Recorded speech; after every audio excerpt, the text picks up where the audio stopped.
दोनों ठीक है। सेंटर में आइए भदन जी, आपका व्हाट्सएप के लिए थोड़ा सेंटर में आ जाइए हल्का सा। मैं अभी तो आ जाऊंगा। आवाज ठीक है? जी आवाज ठीक है। दोनों ठीक है। एक मिनट मनोहर भैया, वो फेसबुक का देखिए तो। दिख रहा है। हाँ दिख रहा है भदन जी।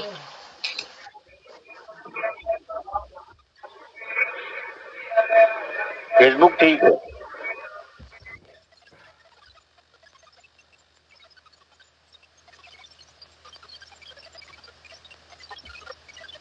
ठीक है। एक मिनट भदन जी, एक मिनट।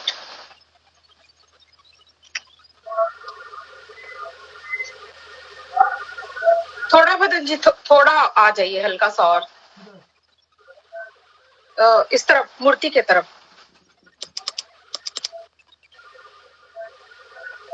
ठीक है। अब ठीक है भदन जी। एक मिनट।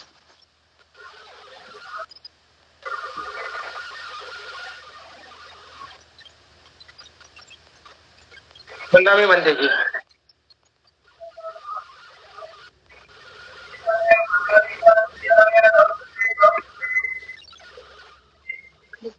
शायद ठीक है।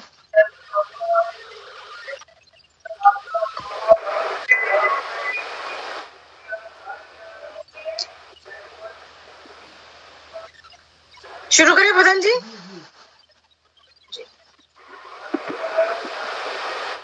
सर्वप्रथम महाकारुण्य तथागत सम्यक संबुद्ध परम पूज्य बोधिसत्व बाबा साहेब आम्बेडकर, परम पूज्य बोधिसत्व जी, इनको मेरा पंचांग प्रणाम। उपस्थित हमारे आचार्य जी को त्रिवार वंदन।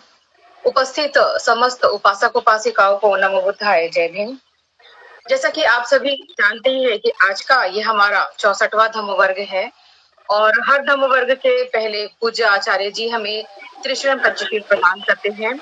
त्रिशरण पंचशील प्रदान शुरू करने से पहले मैं आप सभी को एक जानकारी देना चाहती हूँ कि पय्या मेहता संघ के द्वारा 66वें धम्म चक्र अनुप्रवर्तन दिवस के उपलक्ष्य में 29वीं धम्म लेखन स्पर्धा का आयोजन किया गया है, जिसका विषय है अहिंसा के प्रति बौद्ध धम्म में उपदेश।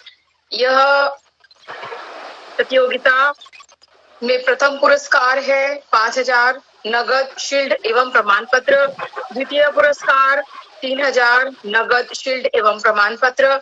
तृतीय पुरस्कार 2,000 नगद शील्ड एवं प्रमाण पत्र इसमें प्राप्त होगा। और यह धम्म लेखन स्पर्धा पय्या मेहता संघ के लश्करी बाग नागपुर 440017 महाराष्ट्र में इस पते पर आप सभी को भेजना है। मैं आशा करती हूँ कि आप सभी धम्म उपासक उपासिकाएं इस प्रतियोगिता में ज्यादा से ज्यादा भाग लेंगे।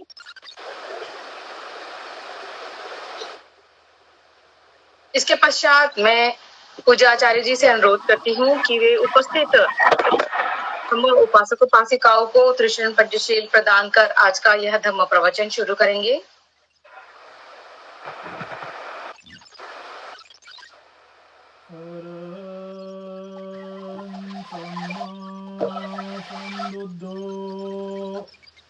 अरहं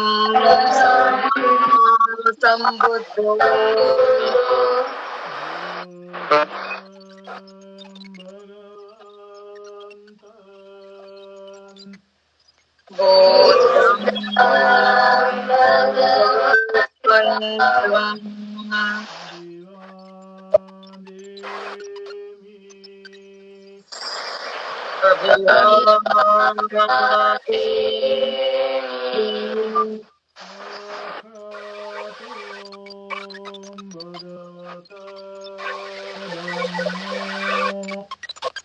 स्वाखातो भगवता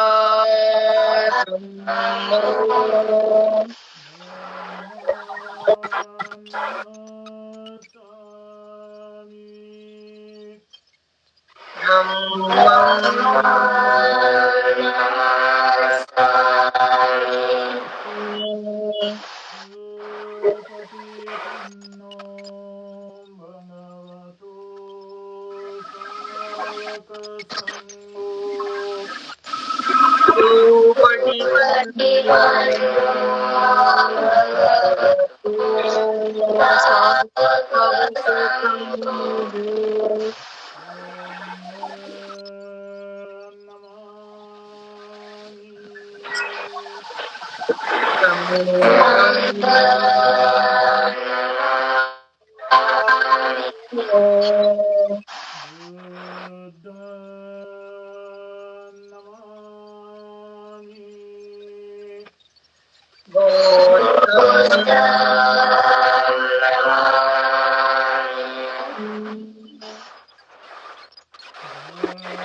Tatiyampi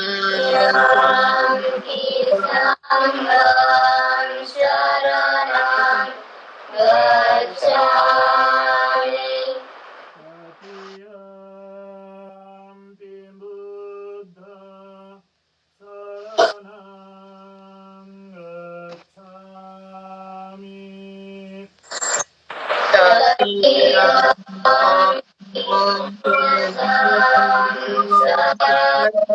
Dhamma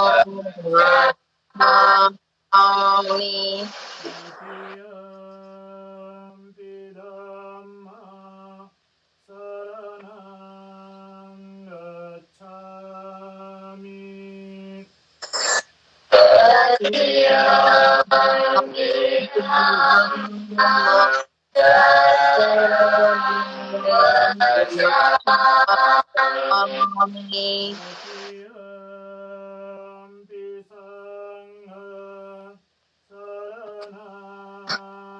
Gacchami.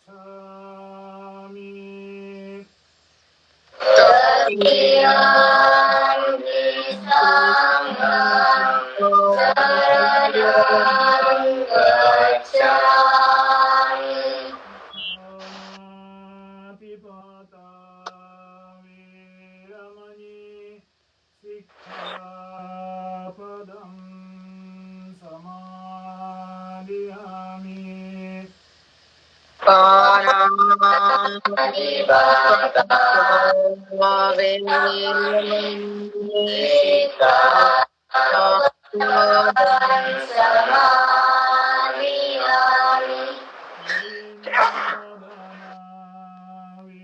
Viramani Sikkhapadam Samadhiyami. Adinodana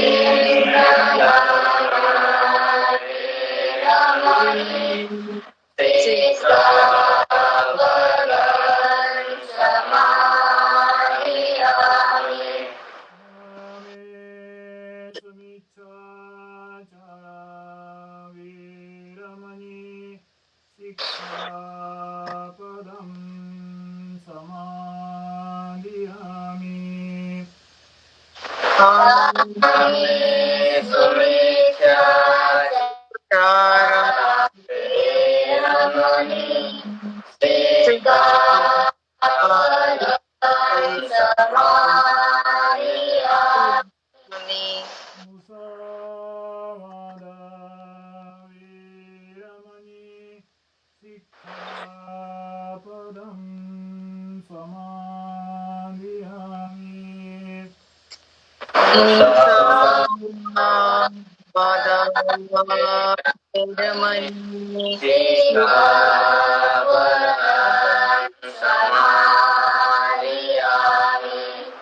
Samirayamajja Pamadatana Viramani Sikkhapadam Samadhiyami.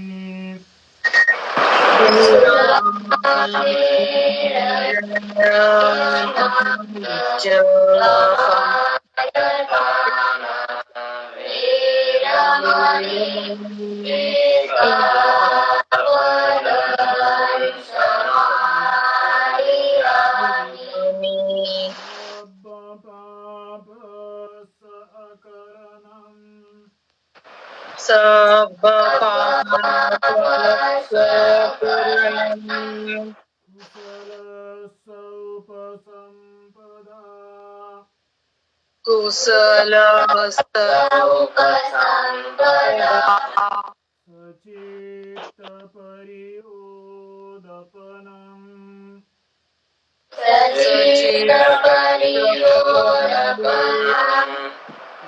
Etam Buddhana Sasanam.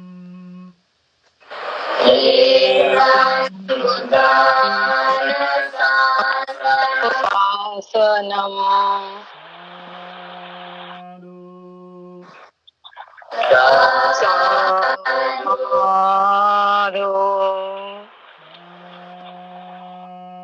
Sadhu.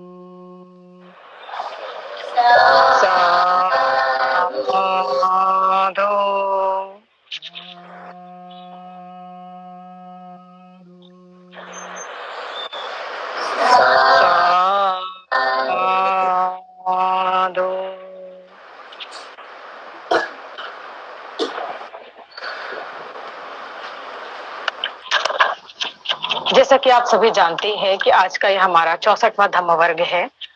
हर धम्म वर्ग में पूज्याचार्य जी हमें एक विषय पर धम्म प्रवचन प्रदान करते हैं। आज के हमारे धम्म प्रवचन का विषय है बोधिसत्व डेंग्यो दाइसी साइचो भाग 11। मैं पूज्याचार्य जी से अनुरोध करती हूँ कि वे हमें इस विषय पर धम्म प्रवचन प्रदान करने की कृपा करेंगे। ज्ञान प्राप्ति प्रधान सम्यक संबुद्ध, ज्ञान प्राप्ति का मार्ग बुद्ध धम्मा, ज्ञान प्राप्ति मार्ग से चलने वाला संघ, इन त्रिरत्न को पंचांग प्रणाम। आज ये अपना 64वां ऑनलाइन प्रवचन माला। आप सबको ज्ञात है कि कल 10 सितंबर 2020 यह भाद्रपद पूर्णिमा, इस पूर्णिमा को भाद्रपद मतलब भारतीय गिनती के मुताबिक ये महीना भाद्रपद का महीना है और उस महीने की पूर्णिमा होने के कारण भाद्रपद पूर्णिमा कहा जाता है। और इस पूर्णिमा का बुद्ध धम्म के साथ जो जुड़ी घटना है, उस घटना के कारण इसे मद पूर्णिमा भी कहा जाता है। कहावत है कि सिद्धार्थ गौतम बुद्ध ने ज्ञान सम्यक संबुद्धि प्राप्त करने के पश्चात वर्षावास को आरंभ कर एक जंगल में वर्षावास कर रहे थे। जंगल में होने का कारण कभी भोजन मिलता तो कभी नहीं मिलता, कभी वो पानी मिलता तो नहीं मिलता।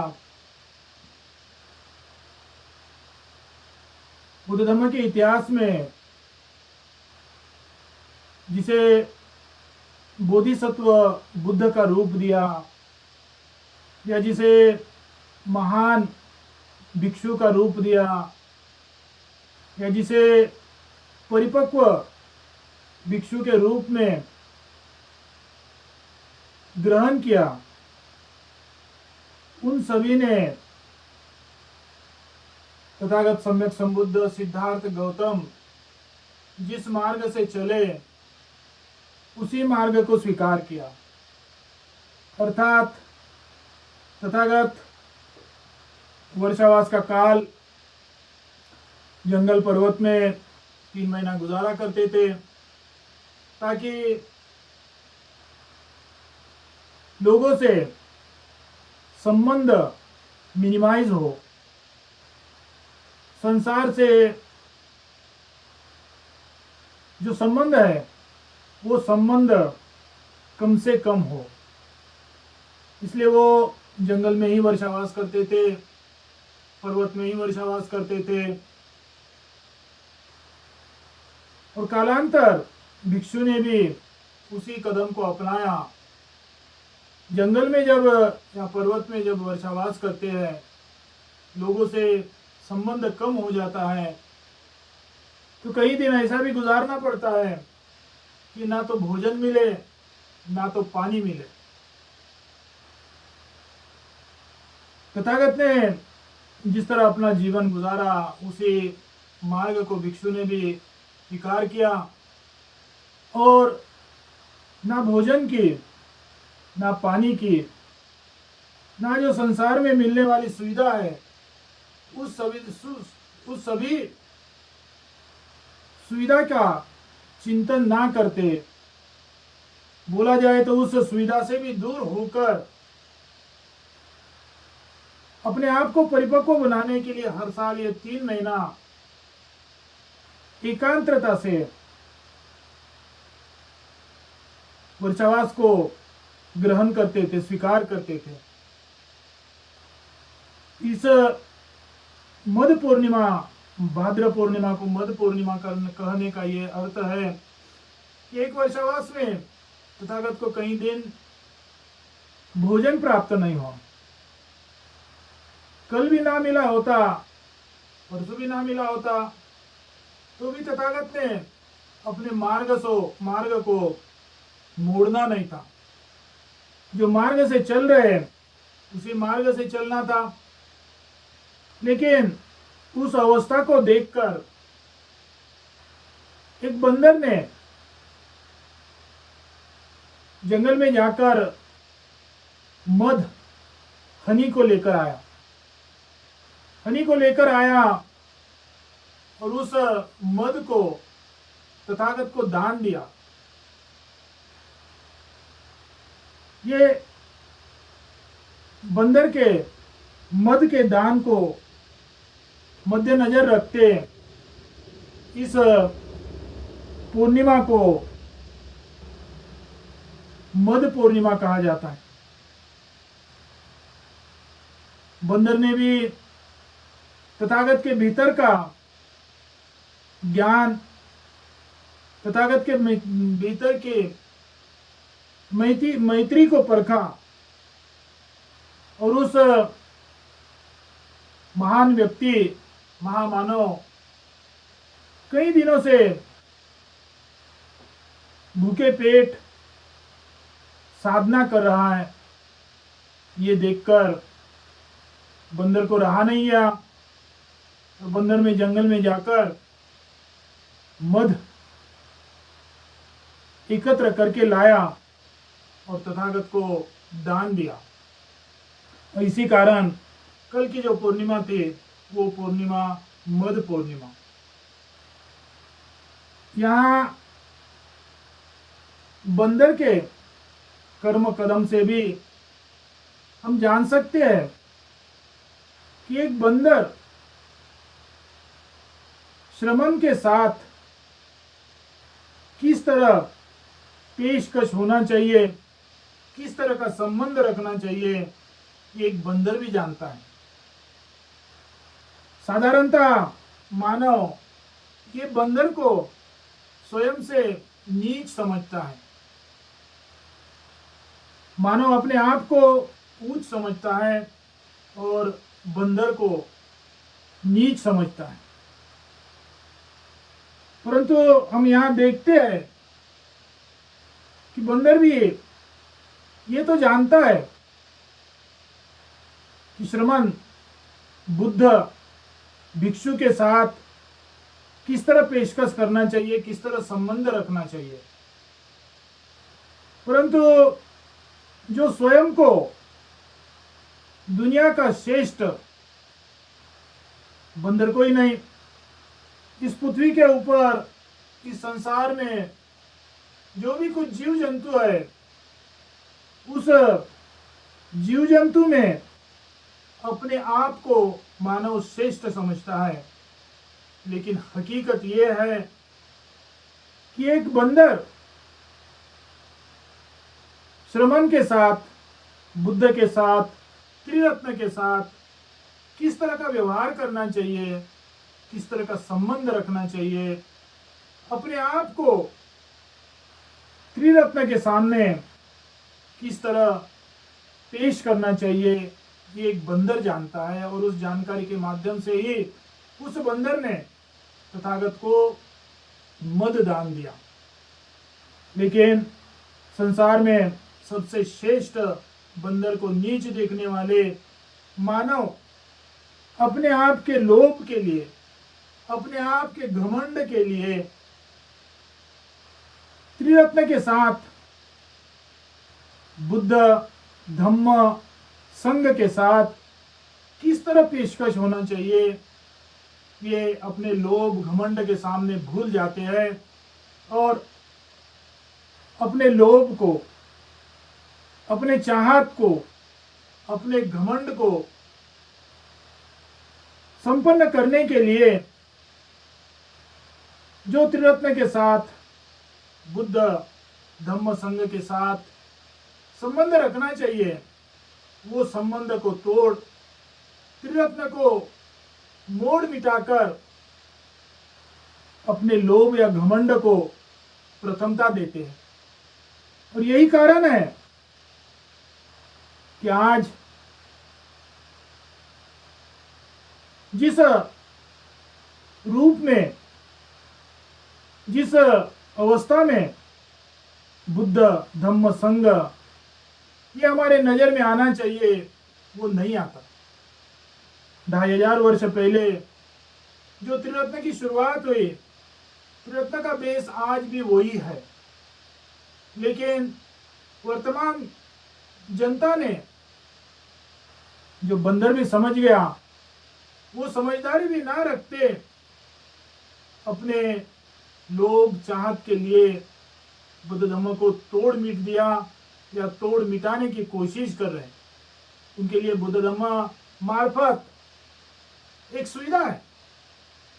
अपने लोभ घमंड को आगे बढ़ाने के लिए उनके लिए बुद्ध धम्म ये ना तो ज्ञान प्राप्ति का मार्ग है, ना तो साधना ध्यान करने का मार्ग है। मार्फत और मार्फत लोभ और घमंड को आगे बढ़ाने के लिए इस्तेमाल, सुविधाजनक इस्तेमाल कर रहे हैं। आपने भी आपके इर्द गिर्द में इस तरह का कर्म, इस तरह के भावना से बुद्ध धर्म का इस्तेमाल करने वाले लोग होंगे, तो उनसे सावध भी रहना चाहिए और उनके बीच में जाकर उनको सिखाना समझाना भी चाहिए कि त्रिरत्न को पेश कैसे होना ये बंदर भी समझता है, आपने भी समझना चाहिए। कल की पूर्णिमा समाप्त हो गई। अभी मार्फत एक महीना बचा है वर्षवास के लिए। 2 महीने समाप्त हो गए, मार्फत 1 महीना बचा है। 1 महीने का अर्थ ये नहीं आप जो सोच रहे, आप सोच रहे 1 महीने का अर्थ 30 दिन या 31 दिन, लेकिन ये 1 महीना पूर्णिमा और पूर्णिमा के बीच का 1 महीना होने के कारण 30 या 31 दिन नहीं 28 दिन का होता है।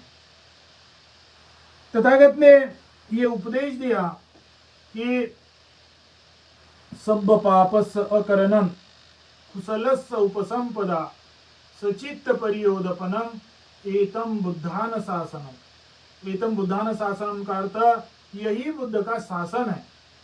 उसके शुरुआत के 3 जो लाइन है, वो प्रथम लाइन सब्ब पापस अकरणम, हर किसी पाप से मैं वंचित दूर रहने की प्रतिज्ञा करता हूं। दूसरी लाइन कुशलस्य उपसंपदा, कुशल उपसंपदा मतलब ज्ञान, उपसंपदा का अर्थ चिंतन, भावना।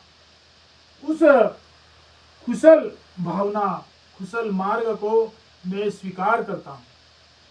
और तीसरा सचित्त परियोदपन, ये 2 पापी मार्ग से दूर होकर कुशल मार्ग को स्वीकार करने से मन चित्त ये शुद्ध होगा। ये तथागत का उपदेश है।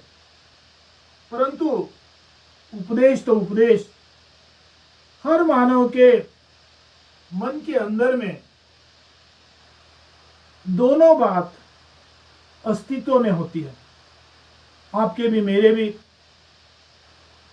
हर मानव ही नहीं, पशु पक्षी जो भी कुछ जीव जंतु है, उन सबके मन में पाप करने के लिए भी तैयार मन होता है और पुण्य करने के लिए भी मन तैयार रहता है। और ये दोनों मानव के अंदर में मिश्रित रहते हैं। कभी कुशल मन सामने आता है तो कभी पापी मन सामने आता है। रहता तो हमेशा हमारे साथ में, हमारे अंदर में, लेकिन हम किसे सामने लाए, हम किसे अपने कदम में उतारे, हम किसे अपने कर्म में लाए, ये हमारे ऊपर निर्भर है। इसके लिए प्रथम हमने पुण्य कर्म क्या है पाप कर्म क्या है ये पता लगाना आवश्यक है। हम कर्म करते वक्त जाने अनजाने में, कभी जानकर भी करते हैं लेकिन जाने अनजाने में हमें पता ही नहीं होता है कि हम जो कदम उठा रहे हैं वो पापी कदम है या हम जो कदम उठा रहे हैं वो पुण्य कदम है। ना जाने कदम उठा लेते हैं कि पुण्य कर्म है या पापी कर्म है। ना जाने उठाने के कारण बहुत एक बार आपका लोभ, आपका स्वार्थ, आपकी आसक्ति के माध्यम से ही आपका चिंतन बन जाता है और उस चिंतन को आपका कर्म फॉलो करता है। इसलिए ज्यादातर हम पापी काम ही करते हैं, पुण्य काम कम करते हैं, क्योंकि हमारे जीवन में प्रथम हमारा लोभ, हमारा घमंड, हमारा स्वार्थ, हमारी आसक्ति, इसी को ही संपन्न करने के लिए हम कदम उठाते हैं। इसलिए ज्यादा करके हम अपने कर्म को गलत मार्ग, अपुण्य मार्ग से ही आगे बढ़ाते हैं। इसलिए हमें प्रथम ये पता लगाना जरूरी है कि पुण्य क्या होता है या पाप क्या होता है। जब हमें पता चलेगा कि ये पुण्य है या फिर हमें पता चलेगा कि ये पाप है तो यकीनन हम पाप से दूर हो जाएंगे, दूर होने की कोशिश करेंगे और पुण्य मार्ग से चलने के लिए अपने कदम को आरंभ कर सकते हैं। इसलिए आपके पास आपने पाप और पुण्य का जो डिफरेंस है, जो फर्क है, उसको समझने के लिए आपके पास एक मापदंड की आवश्यकता है। और वो मापदंड और दिशा की आवश्यकता है। आप बिना मापदंड निर्णय लेंगे तो आप अपने स्वार्थता से लेंगे। आप भी ना जाने एक दिशा को तय करेंगे तो आप अपने घमंड से उस दिशा को स्वार्थ करेंगे।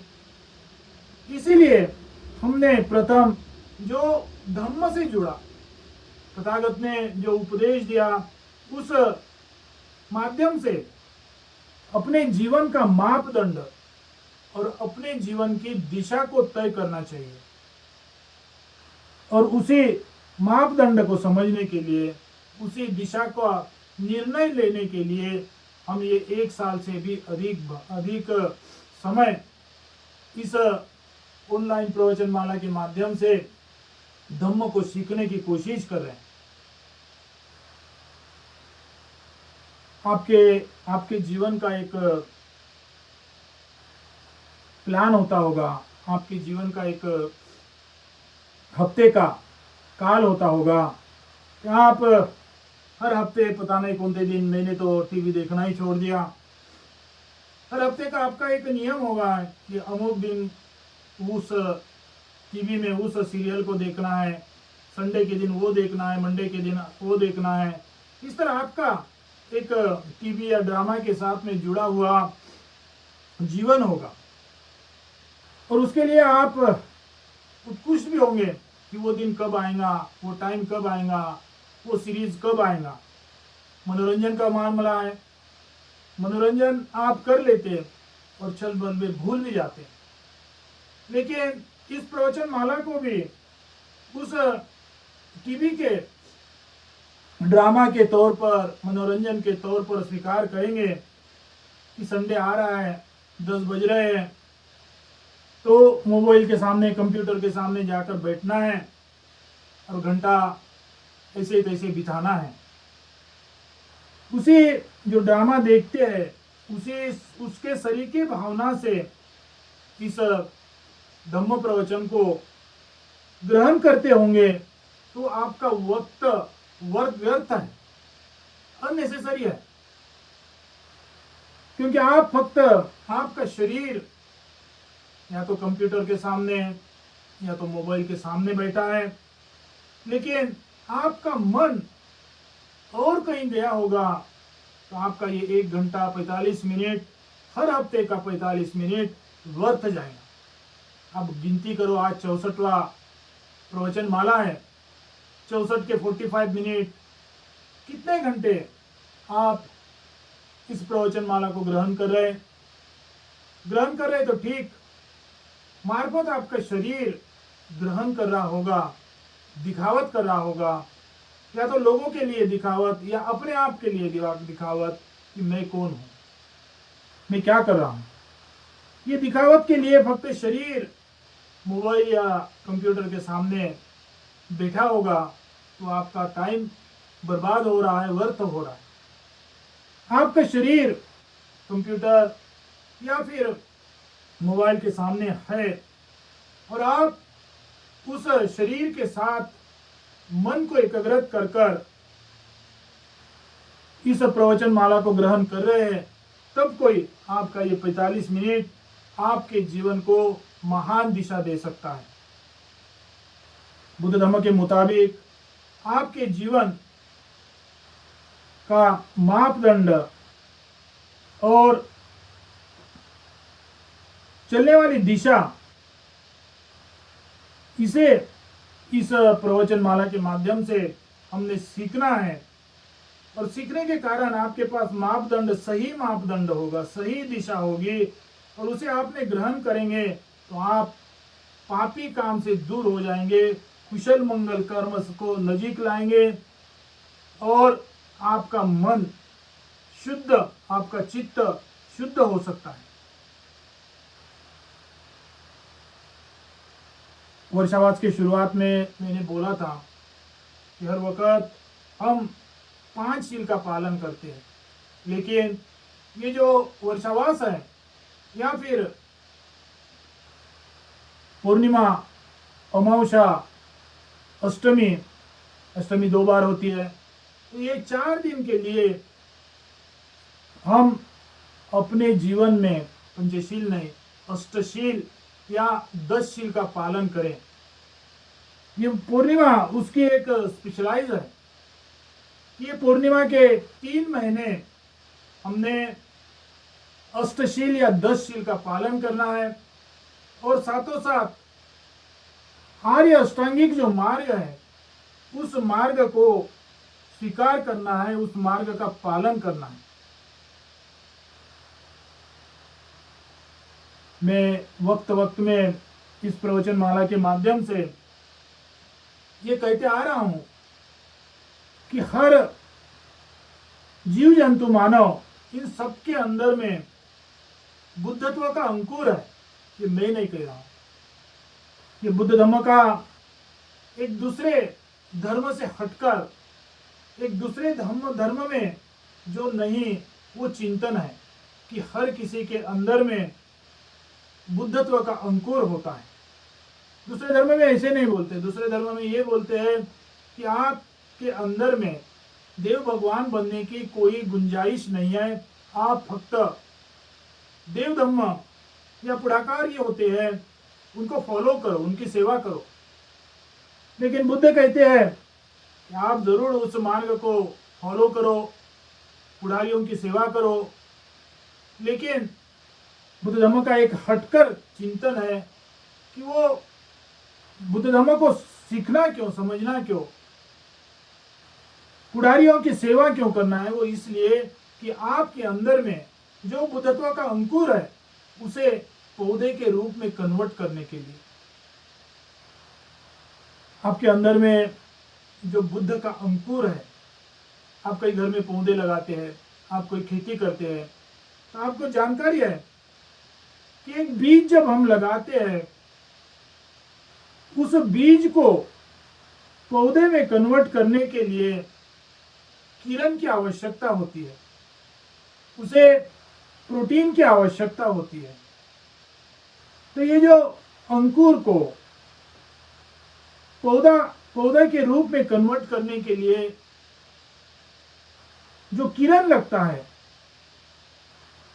वो किरण आपके अंदर में जो बुद्धत्व का अंकुर है, उस अंकुर को व्यापक करने के लिए, उस अंकुर को, अंकुर नहीं, ज्ञान को ज्ञान के तौर कन्वर्ट करने के लिए आपको जो किरण की आवश्यकता है वो किरण है पंचशील का पालन, वो किरण है कि अष्टांगिक मार्ग का पालन।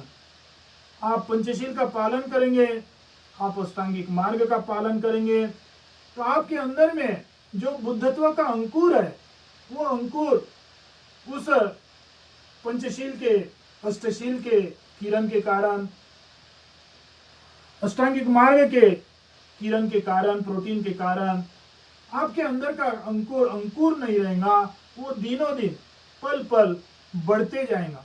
मतलब आपका जीवन शुद्ध मार्ग से चलते जाएगा। और आप जब उस बुद्ध अंकुर को पौधे की तरफ ले जाने के लिए शील का पालन, अष्टांगिक मार्ग का पालन कर रहे हैं, तो आप अपने जीवन का विकास ही नहीं, पराया को भी नुकसान ना पहुंचाने का मार्ग से चल रहे हैं, पराया के साथ मैत्री पूर्वक मार्ग से चल रहे हैं। तो ये आपके बुद्ध अंकुर के लिए आवश्यक किरण, शील, अष्टांगिक मार्ग, इसको पालन करने के कारण मार्फत आपको लाभ नहीं मिलता है। आपके साथ जो जुड़े लोग हैं, आपके साथ संबंध रखने वाले लोग हैं, उनका भी लाभ हो सकता है। इसलिए आपको फिर से अनुरोध करता हूं कि मार्फत 1 महीना बचा है, 1 महीना अर्थात 30-31 दिन नहीं, 28 दिन, कल का एक दिन छूट गया, तो मार्फत 27 दिन बचा हुआ है। उस 27 दिन के बीच में किस तरह का जीवन बिताएंगे? शील का पालन कर कर बिताएंगे या ऐसे ही चलेंगे? अष्टांगिक मार्ग का चिंतन कर कर उसको अपने जीवन में उतार कर जिएंगे या ना उतारेंगे? ये 27 दिन आपके आगे 9 महीने के लिए या जीवन भर के लिए बहुत जरूरी है, इंपॉर्टेंट है। आप वर्षावास उपोषण का जो मकसद है उस मकसद को लेकर जिएंगे या फिर उस मकसद को बाजू में रखकर मार्फत वर्षावास का नाम या फिर जो गैदरिंग होती है वो ही करेंगे। वर्षावास का असली मकसद समझेंगे, उसका पालन करेंगे, तो आप अपने जीवन को ही नहीं, आप अपने अंदर में जो बुधांकुर है उसको किरण दे सकते हैं और वो बड़ा हो सकता है। और बड़ा होगा तो यकीनन दूसरे के जीवन में भी, पराया के जीवन में भी वो आपके अंदर का बुधांकुर ये लाभदायक हो सकता है। 27 दिन आप किस तरह जिएंगे ये आपके ऊपर निर्भर है। पिछले हफ्ते से, कई हफ्ते से हम बोधिसत्व देंग्योदायशी साइचो जी के बारे में, उनकी जीवनी के बारे में चर्चा कर रहे हैं। आज 11वां भाग है। 11वें भाग तक आपको उनके जीवनी का कई हिस्सा मैंने पेश किया। लास्ट वीक जो 12 वर्ष तक ये पर्वत के ऊपर मतलब एक छोटी सी जगह के जोदोइन करके विहार है, उस विहार में रहकर जो तपस्या करते हैं उसे ज्यूनिनेंडोजांग कहा जाता है। मतलब 12 वर्ष तक उस पर्वत के बाहर नहीं जाना। और वो तपस्या का जो दिनचर्या होता है उसका कई भाग, कम से कम आधा भाग आपके सामने लास्ट वीक पेश किया था। अभी आधा भाग रह गया। 12 बजे तक, 11 बजे तक सुबह का वंदना, देंग्योदायशी जी को भोजन चढ़ाना, फिर उसी भोजन को स्वयं ग्रहण करना, ये करीब 11 बजे तक समाप्त हो जाता है। फिर 11 बजे के बाद में 3 बजे तक, मतलब 4 घंटा, करीब 4 घंटा, जो भी कोई जोदोइन में रहते, कभी 1 होते हैं तो कभी 5 होते होंगे, जितने भी जोदोइन में रहते हैं, वो फिर वो नहीं कि कोई आचार्य है, कोई गुरु है तो कोई शिष्य है, उनमें कोई भेदभाव नहीं है कि आचार्य अपने कमरे में जाकर जो करना है सो कर रहे हैं और जो शिष्य लोग हैं उनको ये नियम लागू है। वहाँ रहने वाले हर किसी को ये नियम लागू होता है कि 11 बजे तक का जो काल है वो मैंने पिछले वीक ही आपको बताया, 11 बजे से लेकर 3 बजे तक साफ सफाई करते हैं, अर्थात 4 घंटे साफ सफाई करते हैं। ये 4 घंटे का नतीजा है कि कभी आप मेरे फेसबुक में देख सकते हैं कि वो जोदोई कितना स्वच्छ, कितना शुद्ध, कितना पवित्र दिखता है। ये कोई ऑटोमेटिक नहीं होता है, ये कोई अपने आप में नहीं होता है। कोई ना कोई, किसी न किसी के मेहनत, किसी न किसी के सम्यक कष्ट के कारण ही, या श्रद्धा के कारण, या भावना के कारण ही वो अवस्था निर्माण होती है। आप कितना भी पूजा पाठ करो, आप कितना भी अपने मन में त्रिरत्न के प्रति श्रद्धा रखो, लेकिन उस पूजा पाठ को अपने कदम में नहीं उतारेंगे, उस श्रद्धा को, उस भावना को अपने कदम में नहीं उतारेंगे, तो वो श्रद्धा मार्फत अंकुर ही रह जाएगा। वो अंकुर कभी पेड़ पौधे की तरफ बड़ा नहीं होगा।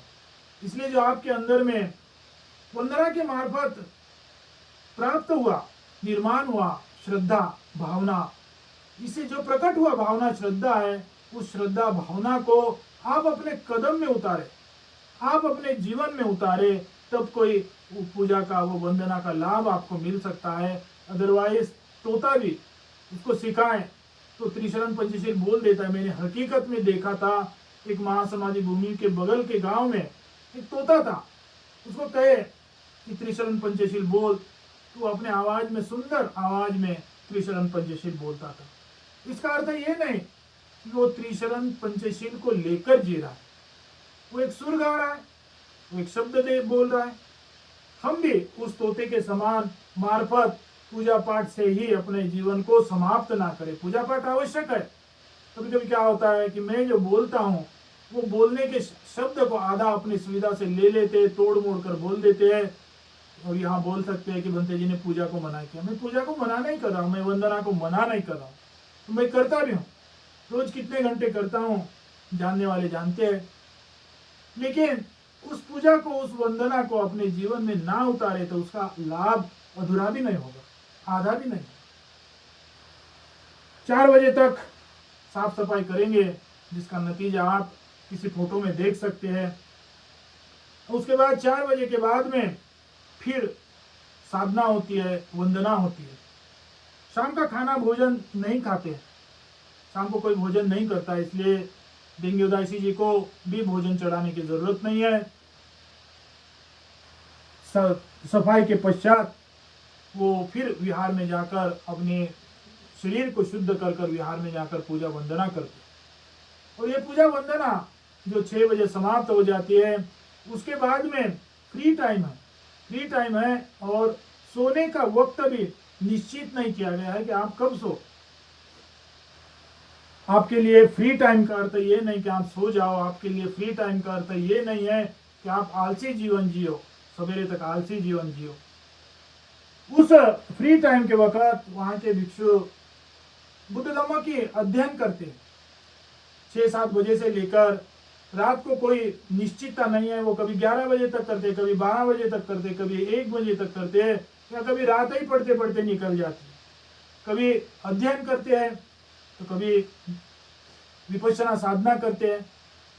वो फिर उनके ऊपर है कि 6 बजे के बाद का टाइम कोई देखता नहीं है, कोई दंड नहीं है, वो अपने श्रद्धा से कर रहे हैं, तो यकीनन वो कठोर से कठोर ये 6 बजे के बाद का वक्त गुजारते हैं।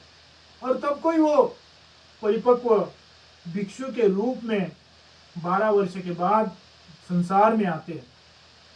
आज वक्त हो गया, तो आज का प्रवचन यहीं समाप्त करते हैं। मैं आशीर्वाद गाथा बोलूँगा, आपने इसे ग्रहण करना है।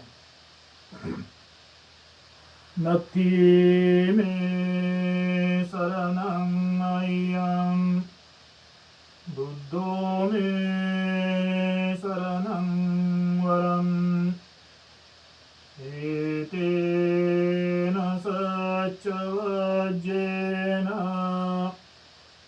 होतु ते जयमङ्गलम्।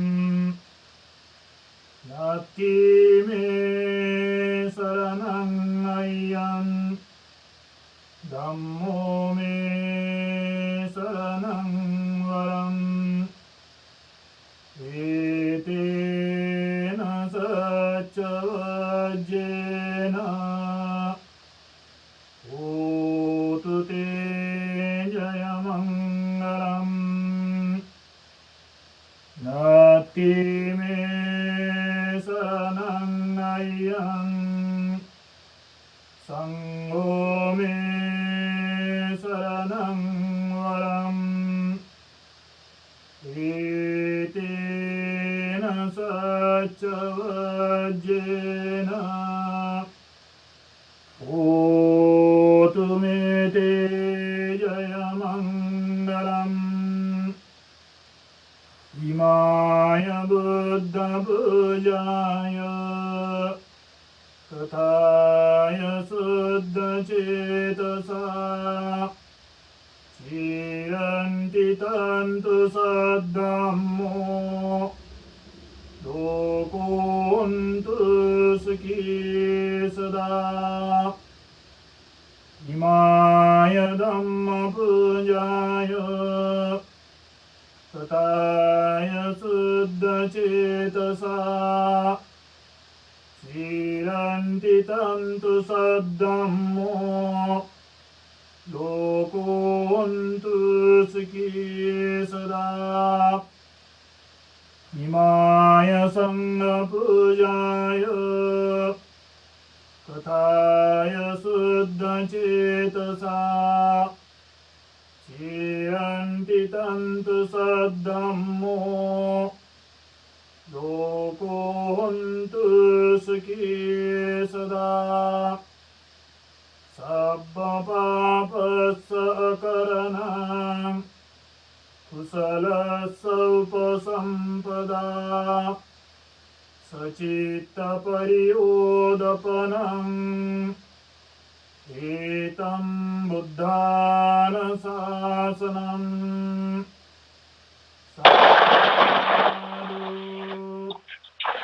साधु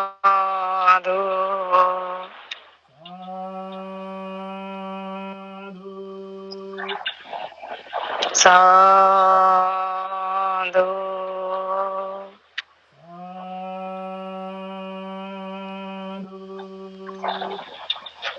साधु।